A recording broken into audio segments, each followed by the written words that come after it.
Bombo Police Report.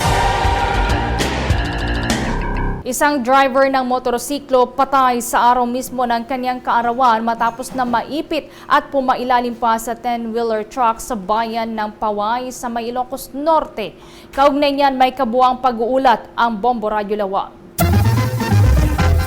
Patay ang isang motorcycle driver sa mismong araw ng kanyang kaarawan matapos maipit at pumailalim sa 10-wheeler Isuzu truck sa Barangay 2 San Roque sa bayan ng Paway dito sa lalawigan ng Ilocos Norte. Ayon sa panayam ng Bombo Radyo Lawag kay Police Captain Sigman Benigno, ang Chief of Police ng nasabing bayan, nakilala ang biktima na residente ng Barangay Waig Upay Abulao sa bayan ng Paway, habang nakilala naman ang driver ng 10-wheeler truck na may kargang 16 na tonelada na palay na taga-probinsya ng Ilocos Sur.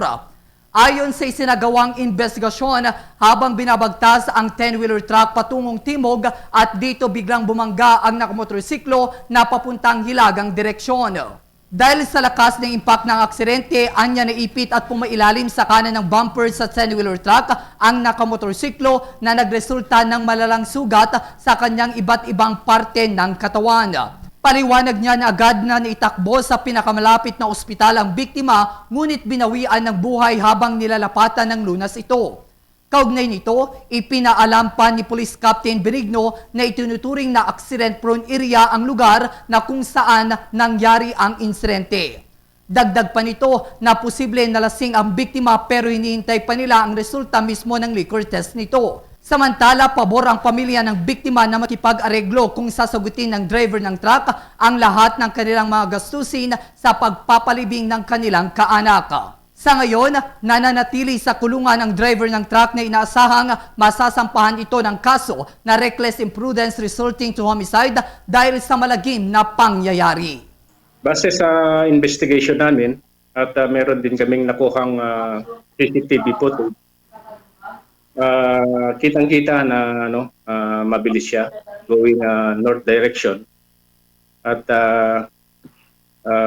may mga witness din tayo na nandun sa place of incident na before na nangyari yung insidente is swerving tong motorcycle PXX at siya mismo yung bumangga dito sa Isuzu truck.